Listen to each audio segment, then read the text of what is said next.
Okay, good morning, everybody, and I hope you're all well. And congratulations to all of you who are on time. Um, Today, for a change, actually, I decided to partially move away from the Gaza war that had our undivided attention now for the past 7 weeks or so, and focus instead on one of the most hotly discussed global issues of our time, which is the immigration issue and the different forms it has taken in the United States and Europe in the past few years.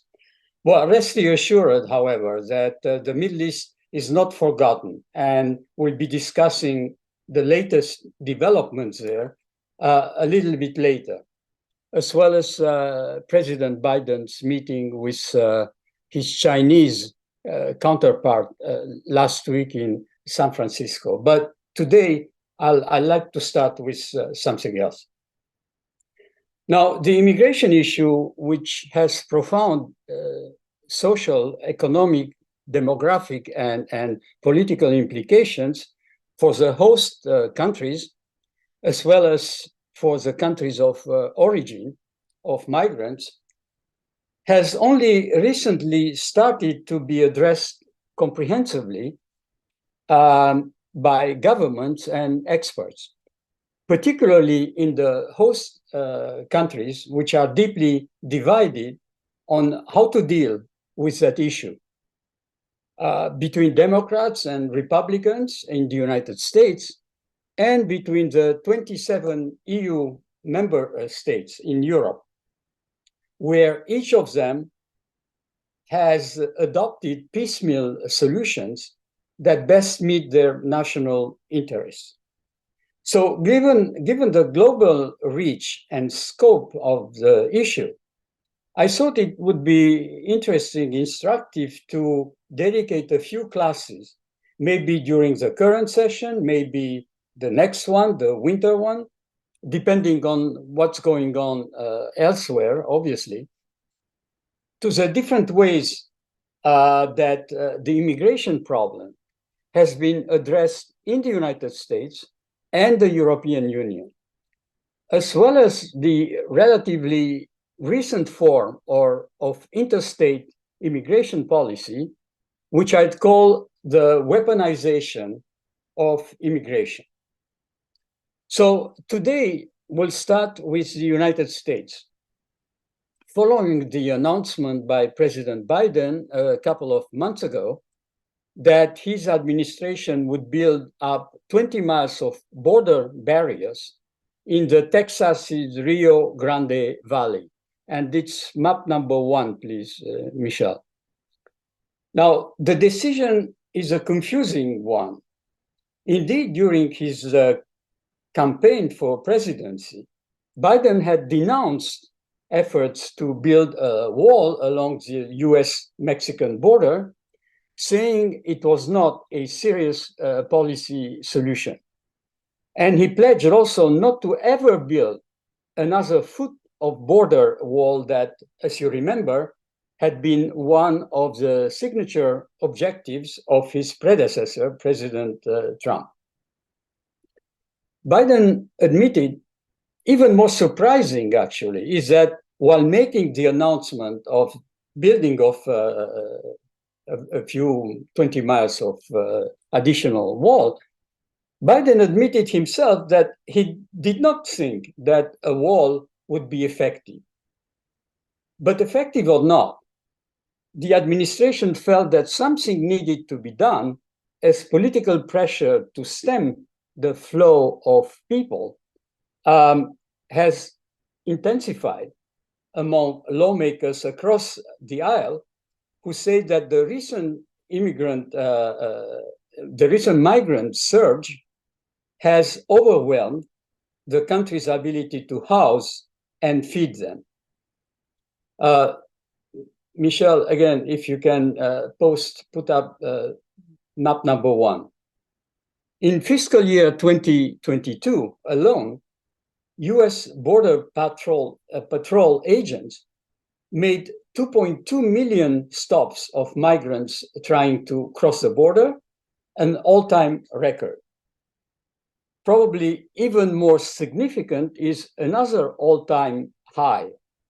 Between March and November of last year, more than 1.1 million migrants were released by US border authorities into the United States, most of them with temporary permissions to stay and notices to appear in immigration courts on dates far in the future. Speaking of the wall, let me make a couple of observations here. First, the construction of a continuous wall along the nearby 2,000-mile border between the US and Mexico is not a realistic option to hold migration simply because the terrain along the border is so different. Various attempts were made by successive administrations to complete stretches of a wall here and there, without much conviction, actually. In 1993, President Clinton called for the constructions of 14 miles of barriers. Actually, it was more like a 3-layer fence. Not really a wall. In the San Diego-Tijuana region that registered at the time a significant number of illegal crossing. In 2000, Congress called for at least another 700 miles of barrier construction during the Bush administration. But by the end of 2008, only 500 miles of fencing had been completed. During the Obama administration, when Biden was vice president, about 130 additional miles of barrier were added. And finally, during the Trump administration, some 460 non-contiguous miles of border barriers were constructed, but mostly to replace barriers that had been put in place during previous administrations. That was my first observation. The second is that many critics have long said that the wall was not the answer on the ground that, in terms of expenditure, such construction is very expensive and in need of constant repairs. And in terms of principles, it goes against America's history of being welcome to immigrants. And the controversy has only grown and expanded as a toxic combination of political instability, criminal violence, and the punishing economic after effects of the COVID-19 pandemic has unleashed over the past few years the highest levels of migration in the Western Hemisphere since World War II. The movements that began a decade ago with families fleeing violence and hopeless poverty in the northern countries of Central America, amplified in recent years with the arrival of hundreds of thousands of migrants from Cuba, Haiti, Nicaragua, and Venezuela.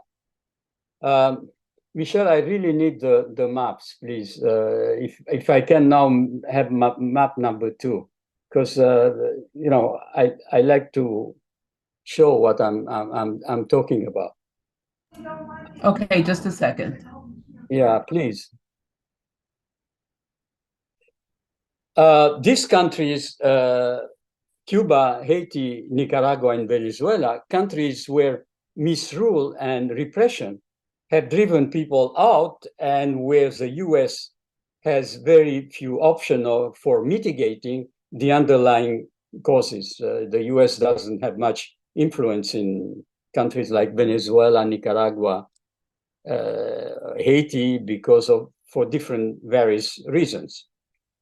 Now, following newly, you have here the Caribbean Sea, and first of all, the first wave came from Central America. That wave was followed by refugees from Cuba. You can see it here in the map. Haiti.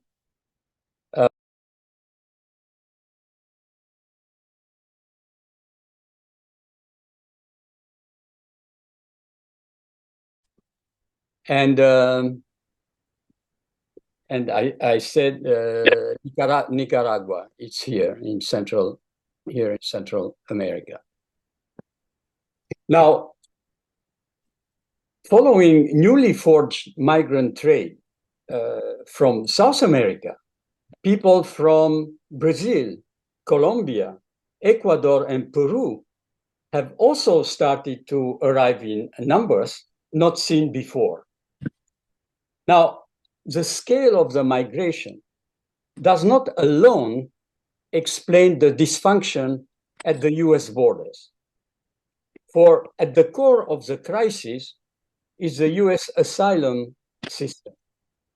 Now, initially, the system was created nearly half a century ago to assess foreigners' claims of persecution case by case. Called the Refugee Act and signed into law by the Carter administration in 1980. The legislation was intended to partially make amends for the country's refusal to accept Jewish refugees into the United States during the Holocaust by bringing in hundreds of thousands of refugees from Vietnam who had fled the communist government after the US withdrawal from South Vietnam. With those wartime political refugees in mind, the crafters of the law incorporated in 1980, incorporated the legal definition of persecution from the 1951 UN Refugee Conventions, which granted protection to someone who has, and I quote, a well-founded fear of persecution on account of race, religion, nationality, membership in a particular social group, or political opinion. Now, over the past decade, however, the asylum system's function has changed drastically to become something that was never intended to be initially, which is a main conduit for mass immigration across the southern border. By the end of 2022, almost 800,000 asylum cases were awaiting adjudication in the immigration courts. Since the average period for ruling on a case is more than 4 years, and since there is no clear-cut procedures for deporting asylum seekers whose claims are rejected, it is only understandable that many of those people and their families, along with tens of thousands of asylum seekers denied in previous years, have quietly joined the millions of undocumented aliens already in the country. Well, at this point, I'd like to dig a little bit deeper into the legal intricacies of the US protection systems. The law creates two distinct routes to protection: refugee status and asylum. Refugees are people uprooted from their countries who meet the legal definition of persecution and apply for protection when they are outside the United States. They are generally screened and registered as refugees by the United Nations and then rigorously vetted by the State Department before they travel to the US. The White House sets an annual goal for refugee admissions. For instance, for each of the last 2 years, the Biden administration has lifted the quota to 125,000, the highest US target since the 1990s. But bureaucratic hurdles have kept the actual number of resettled refugees far lower. Asylum, on the other hand, is a route for people who are already in the United States, even if only by a few feet across the border. The law provides for two ways to win asylum, based on the asylum seeker status. One is for foreign nationals who already have been living in the US and are afraid to go home to present their case to asylum officers who make decisions based on their assessment. The second is for migrants who have reached American soil by crossing a border without papers and whose admission is centered on US immigration courts. They are subject to fast-track deportation, but they can initiate an asylum claim to fight the removal in laborious and protracted court proceedings. During that period, however, the asylum seekers are prevented from working and thus unable to contribute to the US economy at the time when American employers face critical labor shortages in many industries in which immigrants have historically thrived. For instance, farm and dairy work, food processing, landscaping, construction, nursing, home healthcare, and so on. But because of statutory restrictions and bureaucratic backlogs, asylum seekers must now wait 6 months or more to receive legal work permits. Far from dissuading them from crossing the border, the ban on working encourages illegal and lucrative activities, crime, human trafficking, drug trade, prostitution, that law enforcement agencies find harder and harder to contain. Besides building wall sections, successive administrations have tried different strategies to address the rising flows of migrants. Faced with a surge from Central America, President Obama opted for deterrence. He sped up deportations, stepped up criminal prosecutions of migrants who returned after being deported the first time, and opened new facilities to detain migrant women with their children. As a result, the border became more difficult to cross, and by 2015, Border Patrol apprehensions fell to about 330,000, the lowest level in 4 decades. President Trump took office trumpeting, as you may remember, that his border wall was going to be paid by Mexico as a panacea for shutting down asylum completely. But despite the extension of the border barrier and other measures, such as limitation of asylum access at the land ports of entry and the requirement for asylum seekers to wait in Mexico for their US immigration court hearings, unauthorized border crossings continued to rise, with almost 900,000 apprehensions in 2019, which enabled Trump to activate a public health emergency order known as Title 42, that gave him authority to immediately expel border crossers back to Mexico without allowing them to ask for asylum. Eventually, however, this order turned out to be counterproductive, and this is why. Since the rapid expulsions were carried out with no formal deportation procedures, they created no immigration records. So savvy migrants quickly realized that if they were caught, they would be expelled, but could soon try to cross again, since there were no records of their first illegal crossing. As a result, rather than slowing the influx, Title 42 attracted new migrant streams to the border. Then came President Biden with the promise, as I said, of implementing a more humane approach to border security. At the outset, he scaled back constructions of Trump's border wall, prohibited family separation, and ended the detention of families with children. In practice, however, Biden's border enforcement has not been that different from Trump's. In place of Title 42, his administration launched last spring a two-pronged approach to manage irregular migration.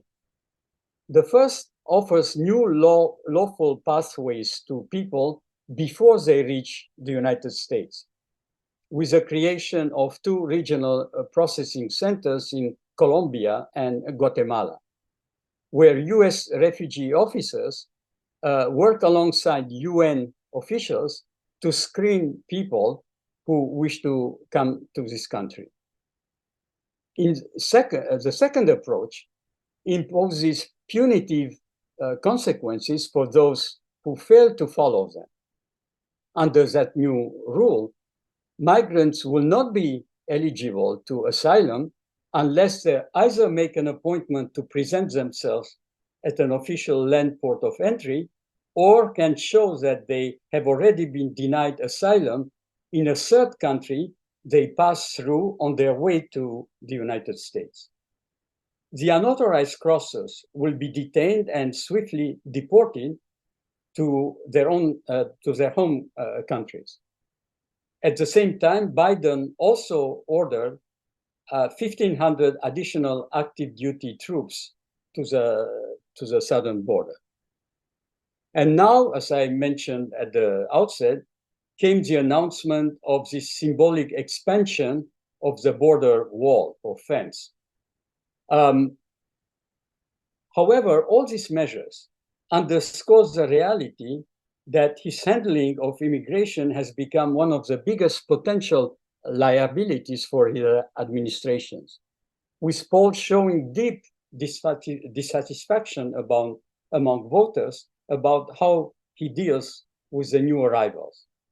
What's more, Biden's tougher border enforcement does not seem to have gained him any political favor, not from the House Republicans who find his approach to immigration too lax, nor from the Democratic political left, such as the American Civil Liberties Union, that filed a lawsuit against Biden's ruling. Meanwhile, the refugee crisis is going on with no resolution in sight. Perpetuating policies that draw more people into irregular migration does not serve the American economy and could leave hundreds of thousands of migrants in the country in perpetual legal limbo. So this is just, I wanted just to give you a picture of where we're standing today on the American immigration laws and how unsuccessful all these successive administrations have been in facing that issue. Now, let me say a few words about last week's summit between President Biden and the Chinese leader Xi Jinping, held in the margins of the Asia-Pacific Economic Cooperation meeting in San Francisco. Nothing much was expected from this 4-hour summit, and unsurprisingly, nothing much came out of it, as the two leaders had completely different agendas and priorities in the first place. For President Xi, the top priority was to lure back US foreign investments to bolster China's ailing economy. It is telling in that respect that following the summit with Biden, President Xi prioritized a dinner with about 300 major executives of US companies over a joint press conference with Biden or even a joint press release that are customary following such summits. On the other hand, for President Biden, whose administration is already deeply involved in two major conflicts in Ukraine and Gaza, the priority was to reduce, to some extent, the climate of tension in the US-Chinese relations, fueled, as you remember, by the August 2022 visit of the then Speaker of the House of Representatives, Nancy Pelosi, to Taiwan, and later the destruction of a Chinese weather balloon suspected of spying over the US airspace. And while the two leaders have agreed to restore communication channels between their militaries, which is an imperative given the increasing number of incidents in the South China Sea, no progress was made on their main grievances. On Taiwan, Xi reaffirmed that reunification with the mainland is unstoppable, more a question of when than if, while Biden maintained the US position of continued military and economic support to the island. On trade, Biden upheld the tariff barriers erected by President Trump, while Xi denounced the administration ban on semiconductor exports to China as an unacceptable attempt at technological containment. On Ukraine, the two countries maintained their incompatible position, with China aligning itself, as you know, with Russia's narrative of the war.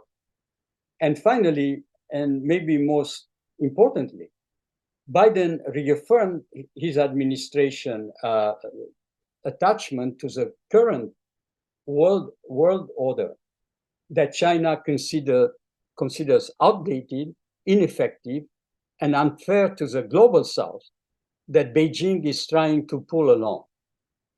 No wonder if, under the circumstances, the dialogue remained tinged with mistrust.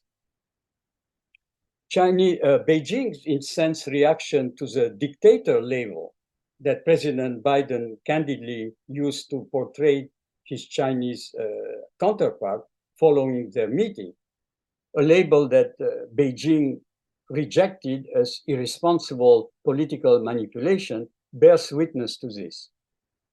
Furthermore, the day after meeting the Chinese leader, Biden addressed the representatives of the 20 other Asian nations attending the economic summit, assuring them of his determination, his administration's determination to continue and increase US diplomatic and economic engagement against Beijing's growing intimidation tactics in the region. So that was just a word about the Biden-Xi meeting of last week. And now, moving on to Gaza. Well, here are the last week's major developments. First, the Israeli Defense Forces have raided the buildings of the largest hospital in Gaza, the Al-Shifa Hospital, and uncovered an underground site that Israel claims concealed Hamas's operations center in the enclave and sheltered its senior military commanders. The stone and concrete shaft on the ground has a stairway descending into the earth, which apparently it's about 10 meters deep. Evidence, according to the IDF, of a Hamas military facility under the hospital. And that's photo number 3, please. The IDF hasn't ventured yet down the shaft for fear of booby traps, so it may take a few more days or longer before the troops find out how deep the shaft goes and where it leads. This is photo number 3, please. The findings are also extremely important for Israel's claim that the intensive airstrikes carried out in Gaza and the ensuing killings of Palestinian civilians were justified by Hamas's decision to hide its military fortification and command center inside civilian infrastructure like this hospital. And whatever discovery is made there could affect international sentiment about the whole IDF's military campaign in Gaza. So you see this hole here on the ground. Apparently, it goes down about 10 meters, and then the IDF has found this morning, actually, or last night, a tunnel that went like 55 meters. It was 55 meters long, leading to a door that, again, the IDF has not opened yet because of for fear of it being booby trapped. So again, that might take a little time. But anyways, the IDF took some journalists there to show them last night, and they are starting to show evidence to all the governments of Hamas's hiding its infrastructure and command center under hospitals. So we'll see what will come out of there. Now, speaking of hospitals, to clarify that point on the sanctuary of the hospitals, here is what the Geneva Conventions and international criminal law says about hospitals and what protections they have, based on the laws of war and the major treaties that set out those laws. In general, it is illegal in nearly all circumstances to attack hospitals, ambulances, or other medical facilities, or to interfere with their ability to provide care to the wounded and sick. Now, that is true even for some of their patients are wounded, even if some of their patients are wounded fighters as well as civilians. Attacking a protected hospital is a war crime that can be prosecuted at the International Criminal Court. On the other hand, using civilians like those in a hospital as human shields for combatants is also prohibited. Now, the only exception under which a hospital or medical facility can lose its special legal status is if it is used for a military purpose that is, and I quote, harmful to the enemy rather than just for medical care. For example, if a small group uses a hospital building as its headquarters, it cannot use the special hospital protection as a shield for a military operation. So you realize how important for the IDF is to be able to justify its strikes in the vicinity of the hospital and its raids actually on the hospital. This exception is supposed to be read narrowly. According to the Red Cross, which is considered a leading authority on the interpretation of humanitarian law, if there is a doubt about whether a hospital is being used for military purposes, it should be presumed not to be, the Red Cross said. Now, President Biden reaffirmed on Wednesday the US official position on the duration of the war against Hamas, saying that Israel basically can go on until it achieves its goal of eliminating the Gaza Islamist group's ability to endanger Israelis. However, he also urged Israel to be incredibly careful in military moves around hospitals, saying that Israel is at war with Hamas, not the civilians, obviously.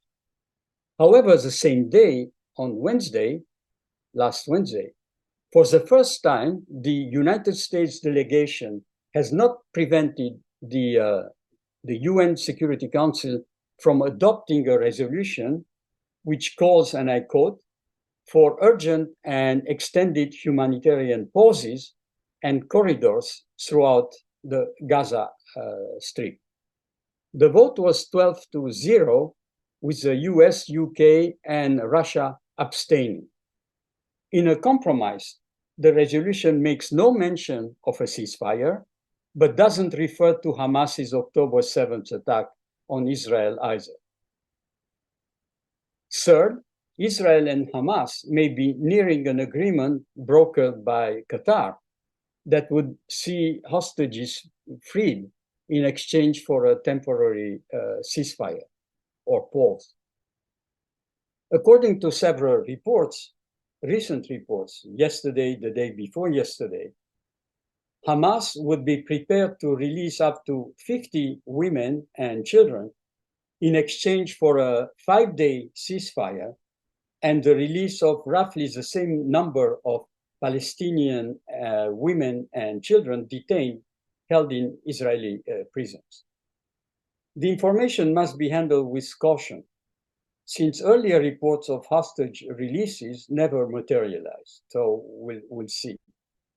Meanwhile, the IDF recovered 2 bodies of Israeli hostages in locations near the Al-Shifa hospital, precisely. As a reminder, 4 hostages were released by Hamas so far, and the 5th one was rescued by the IDF. The rest remain in captivity.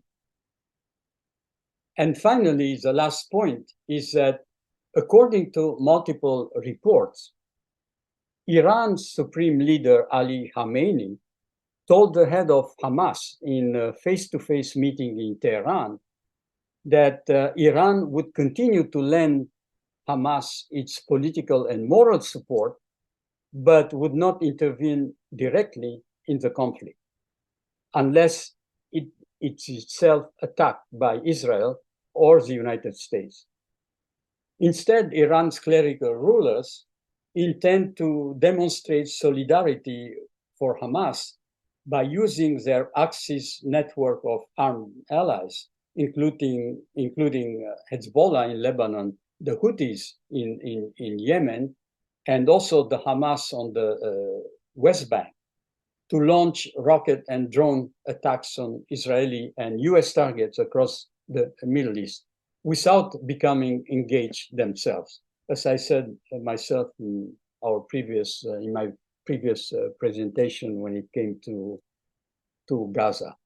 So here we stand today on Gaza, but I thought since we don't have too many new developments in particular, it would be a nice change actually to not to spend our whole time on the war and move on to a different subject for a change.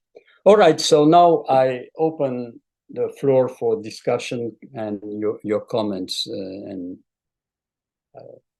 whatever you have to say.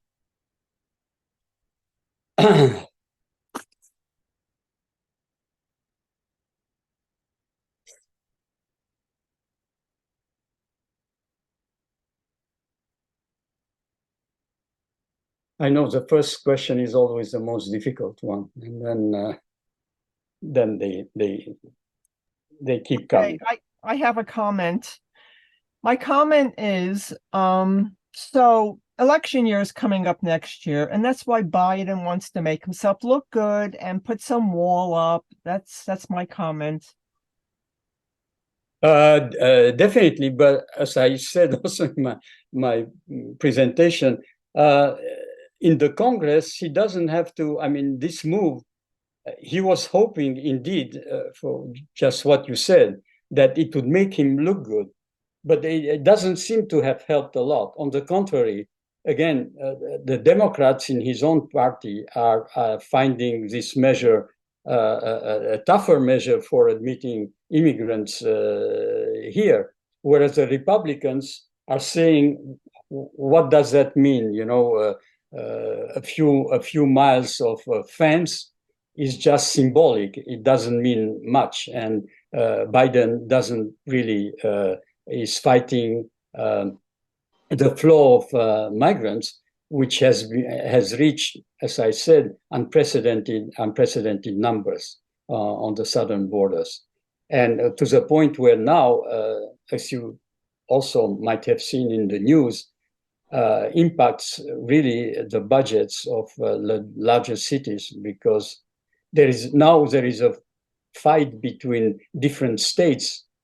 For instance, the red states, like Texas mostly, are picking up the migrants who come into the country and put them on buses and send them up north to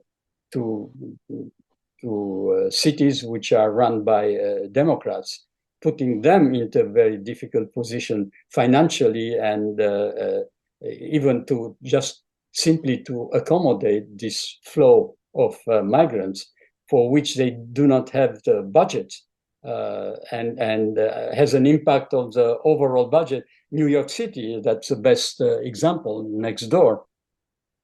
And the mayor of New York City asked all the agencies in the city to make deep cuts in their budget for the city next year, including the police, healthcare, and others, just to face the constant arrivals of migrants up north.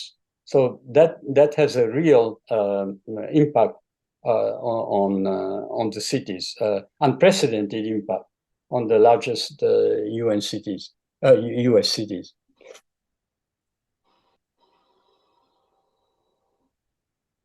And that doesn't seem to have helped the Biden administration so far. Anyway, according to the polls. I have a rhetorical question and then a real question. The rhetorical question is, whatever happened to the reverence of elder statesmen? Right now we're talking about they're so old, but at one time, elder statesmen were approached for advice on how to handle matters. So that's the rhetorical question. Well, question, just to answer, I'm going to answer your questions to the best of my knowledge. Our society today, the U.S. society today, is so fragmented that people do not ask for advice for a perceived neutral, impartial body nowadays. Everybody stays in his own camp, a political camp, and they don't want to hear anything that might affect them adversely. So they don't listen to other people. It's just a simple, pure and simple. They don't listen anymore. The fragmentation of the U.S. Society is such today that there is no more dialogue today between sides. They used to be, but that has disappeared over the past couple of decades, since the early 2000s. My other question is, that's the best answer I can give you, Rich. It's probably right. There might be others, but yes, I'm really sorry. No, my other question is, what do you think the enmity towards the vice president really is? What is the source of it? What is why don't they want her to go on to be president? There has to be some base reason. Doesn't appear that she has bothered or has made enemies of any particular group. Well, Now, I'm going to ask you a question in return.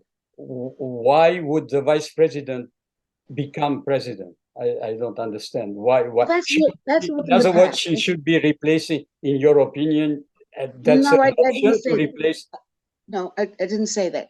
In going by past history, it has often been the person who has been vice president has run for the presidency, at least in the past 100 years. And theoretically, the vice president has been in on what has been going on, knows what's going on, has been a confidant of the president, not always, but theoretically, and was apparently chosen because of her value to the ticket, aside from being multicultural and a female, that she had something to offer, but in a way of her brains, her experience, her personality, things that she could offer to the American public as being a viable candidate. Can I answer that?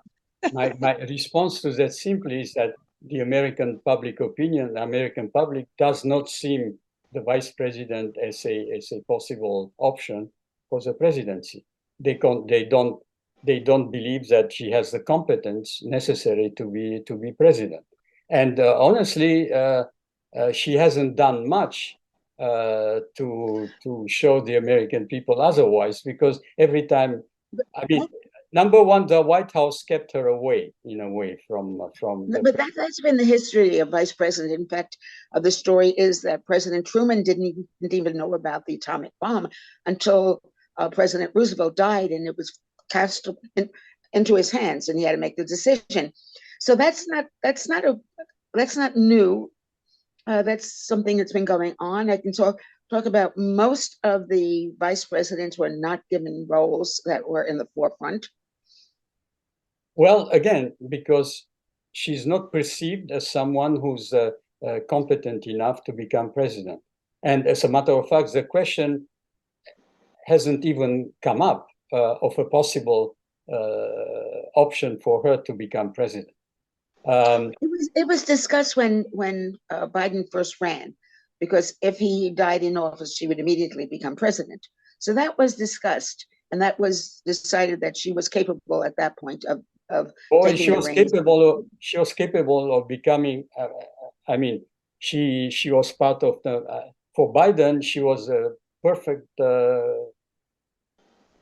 running mate. She was a woman. She comes from a minority. She has some legal knowledge. I mean, she was a prosecutor. She's an attorney. Yeah, she was a state prosecutor. Yes, she's a state prosecutor. Which means that she's not a dummy. Well, that I don't know, because I don't. I mean, that doesn't. I'm just making the assumption. In general terms, what I can tell you, in general terms, Denise, what I can tell you is, it's not because you have many diplomas that you're smart. It means that you went to school, and it doesn't mean too much to me. I'm not impressed with what you're saying, she doesn't have the bluster of some men. That's my personal opinion. That being said, after she became vice president, again, she was the best running mate for Biden at the time. Well, you might remember the exchanges between Biden and her when they're both running for nomination. They are not the most cordial and friendly exchanges, but that's besides the point. Let's put that on the ground of the presidency at the time. That being said, she was a perfect vice president. The profile was a perfect vice president for Biden. But for the issue of presidency, even when Biden said, if you remember, that he would run for one term, he said it during the campaign that he was going to run. He was going to be a one, because the issue of age came up already 4 years ago, if you remember. I mean, he was attacked by a number of the Democrats on stage for being too old or being not knowing exactly what's going on. And that was 4 years ago. Today, I think he's turning 81. It's his birthday today. And the White House, apparently, they don't want to make a big deal out of it because it's bad enough. Well, 81 is not too old to be president, but I don't know if you saw him last week with President Xi in his press conference.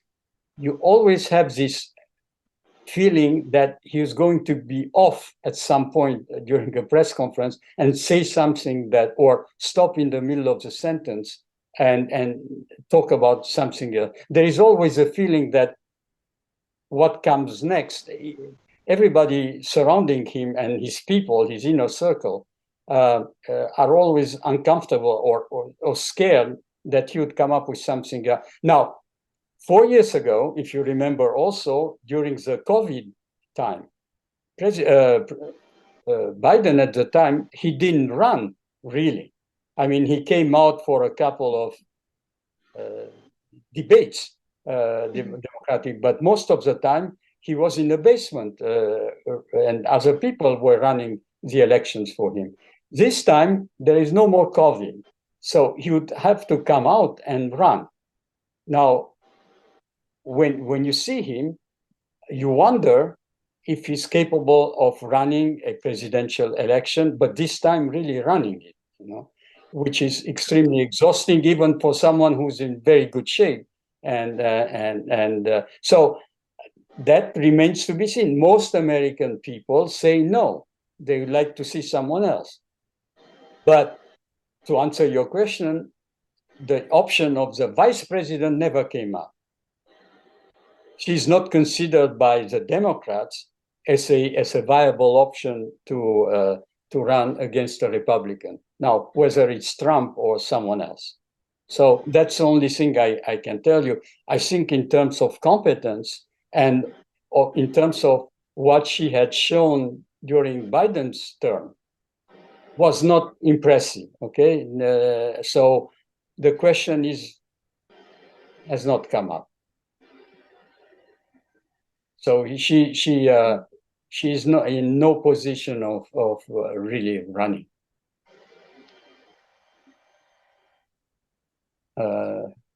I'm sorry if it's disappointing as an answer, but if you like, I think it's partly Biden's fault and didn't give her a portfolio that would put her in the forefront of. Well, he did. They did give her something. She had actually, she was in charge of dealing with the border issues in the South. And she doesn't seem to have done because there really isn't a solution to that. Realistically. Absolutely. She was set up with that one. Maybe she received an impossible task, to deal with the issue because Biden didn't want to deal with it. He gave it to her. Which is an impossible issue to deal with. I remember she went to Paris for a couple of conferences to deal with, I don't know what the issues were at the time. And the French press was very hard on her presence in Paris, because she doesn't seem to have adjusted very well to whatever the issue was at the time. I don't remember, to be honest with you, what it was, but she received very critical reviews from the French press.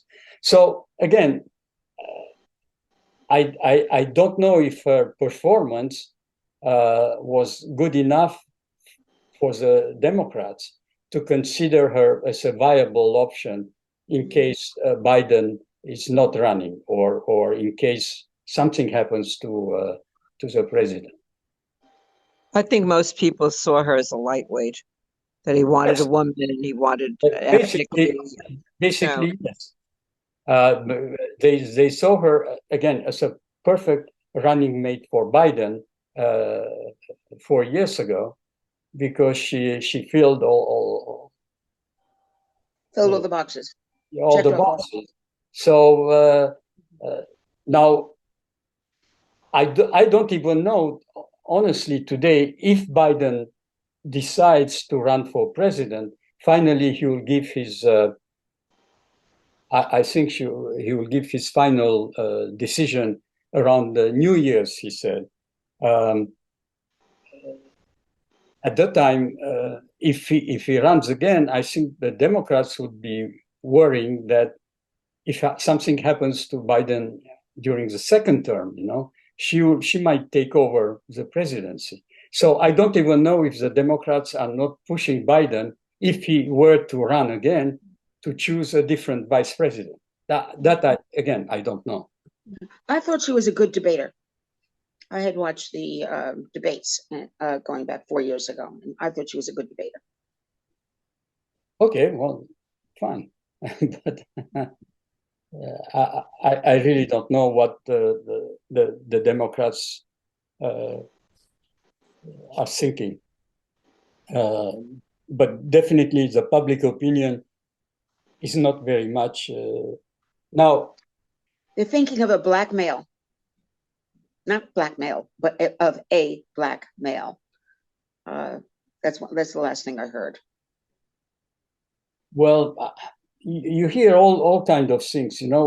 At this point in time, I believe that it's too late to bring in some on the Democratic side. Okay, it's too late to bring in someone who has absolutely who's unknown. Okay, an unknown figure, because there is not much. There are 11 months left now. All this time went by. The Democrats still have the possibility. There are a couple of very good. I'm saying a couple of good Democrats. There are more than a couple, but I like Adam Schiff in particular. I think he's very bright, very smart. Well, I don't know. I don't know. I think that the best candidate, in my opinion, would be Michelle Obama. Could very well be. Because she doesn't need introduction to the American public. And again, she fills some of the boxes. She's a female and she's a minority. Absolutely. She's very smart, and she speaks very articulately, and she's a great personality. I'm sure she gained experience from her husband's 8 years in the White House, and by the same way that Hillary Clinton, she ran for elections. Michelle Obama could very well, at this late, Yeah, actually, she was more successful than her husband in the early years. So but I mean, okay, well, so I mean, she has the expertise in I don't know. A lot of expertise but in her husband administration. I see a scenario where her husband would be her vice president. I think that would be a good ticket. Personally, I like them both. You see. So at this point in time, I believe that she would be the best. I mean, I don't know if the best candidate, but anyway, someone who has recognition, who's known, was well liked mostly. On the Democrats' side.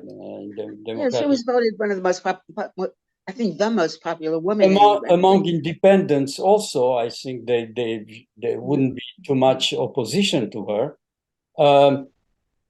So to me, unless she has very good reasons to say, after being in the White House for 8 years and seeing her husband, she would say, enough. I don't want to run. As a matter of fact, she was asked a couple of times already if there were chances for her to consider it, and she turned it down. But you can never tell when it really comes down to it. If the Democrats approach her and push her to run. Now her daughters are grown up. She doesn't, so I don't know. But in my mind, she would be the best candidate for the Democrats at this late, time, because there is no, to bring in someone totally new that has no recognition, name recognition in terms of nationwide, would be a bit too late, in my opinion. There are only 11 months left, so it takes a little while just to explain who you are and what you have done so far, and to overcome also some kind of opposition for the fact that you do not have the experience necessary to be in the White House. So, but that's another story. Mhm. But these are exactly what I don't like to do, which is making suppositions here, assumptions that I don't know. Let me see, Ronald. Are you aware of any attempt to assess the estimated net impact of immigration coming from the southern border on the US economy?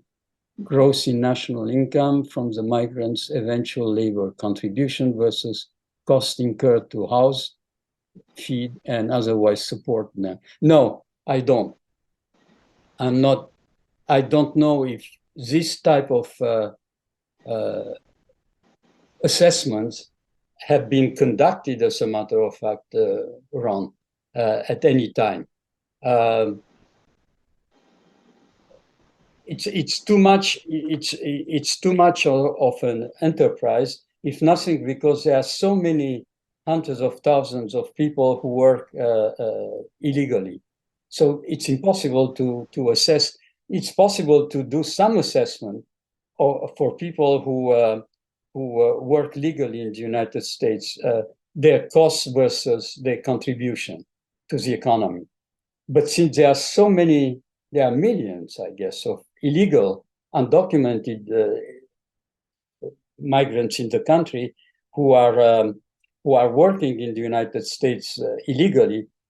Obviously, if you don't know who they are, you don't know how they contribute to the economy, and you don't know how much they cost the U.S. Economy. So I guess this is impossible to do, as long as the immigration issue is not something that's monitored and controlled legally. It's difficult.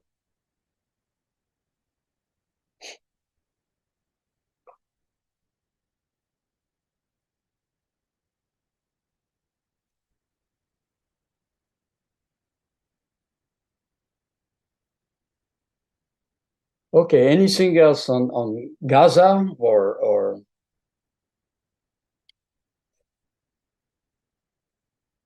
or you slowly you getting the Gaza fatigue? I have a little question. Do you think that that Israel has the robots that search out bombs and booby traps and things like that? The New York Police Department has something like that, and I'm wondering if Israel doesn't have it to send it into the. I believe they do. I believe they do, but that's why they advance so meticulously and so slowly, because obviously they want to. They don't want to have too many casualties themselves, and so far they have done a relatively good job at limiting casualties, because so far, and I'm talking about the ground forces now. I'm not talking about the airstrikes. All right, the airstrikes obviously they are not impacted the Israeli forces, but since the incursion, ground incursion into Gaza, which started, if I'm not mistaken, on October 27. So it's been 3 weeks. Israel lost 64 soldiers, which is considering that all this fighting is taking place in a very difficult environment in an urban environment among buildings and tunnels, and again with against a group which does not wear uniforms, so it's very difficult to differentiate from the civilian population. It's a relatively small number, and some of the Israeli soldiers were also killed. That includes those who were killed on the in the north, on the Lebanese border, and on the West Bank. So that's why they move so slowly and again so meticulously to avoid taking heavy losses. As it is, the public opinion is up in arms about the hostages, asking the Netanyahu government to do more about that. So Israel doesn't need any heavy losses in terms of soldiers, actually, in Gaza. And this is today, I think, the IDF announced that now they're going to expand while still fighting in the north, because there seems to still be a lot of resistance from Hamas in the north, which is still capable of sending rockets into Israel. Even this morning from northern Gaza. So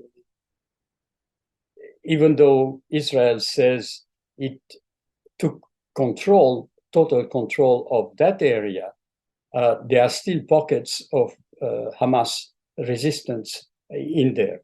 And even though the frequency of the missile and drone launching from Gaza into Israel has diminished considerably, they still in a position to harm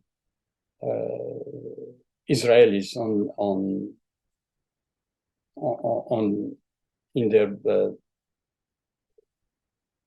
in Israel. So I think they do have robots, but again they advance in a very meticulous way, and I don't know really how they do it.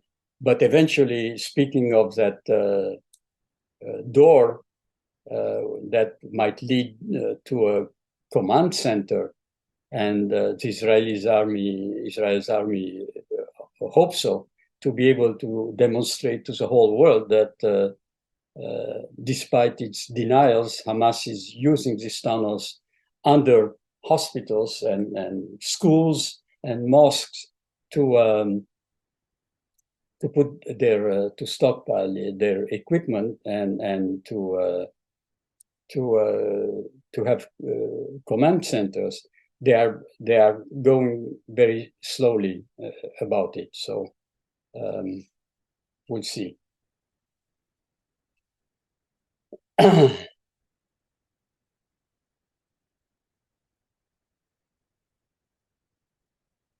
Okay, anything else?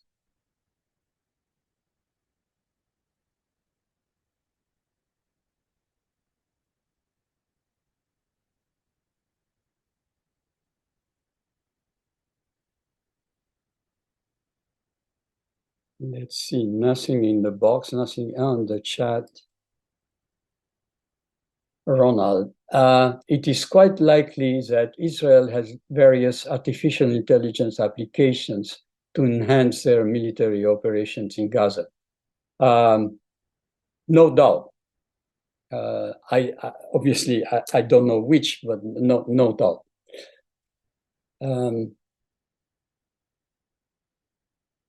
And again, we have to see how the issue now, as Israel is expanding its campaign to southern Gaza, the question remains: what's going to happen to all this civilian population who came from up north on instruction from the Israeli army to move south. And now you have about 900,000 Gazans from the north who moved to the south. The question will become, if the Israelis start bombing areas in the south, where this population will go. Because it's really, Gaza, it's very small and compact. And there are not too many areas where a million or 1.5 million people can go. Since the Egyptians are reluctant to open their border to let the Palestinians move into to Egypt, into the Sinai Peninsula, just for the time being. They are afraid that Israel might not let them come back in at the end of the campaign. So that's very much a question of how the military campaign can be conducted with all the civilian population, among which probably there are thousands of Hamas fighters who moved to the south, blending in the civilian population. So that will come up shortly as Israel starts its bombing and raids into the southern part of Gaza.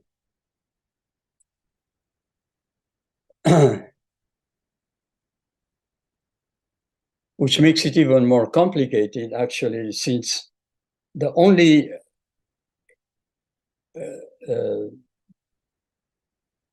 point that is open, the checkpoint open between Gaza and the rest of the world is through the Rafah checkpoint, as you know, with Egypt. So if Israel starts bombing around there, then all the UN trucks bringing in food and medicine and other things, medical equipment, and since yesterday or the day before yesterday, even some fuel, that might also be an issue if the Israelis start bombing in the south as well.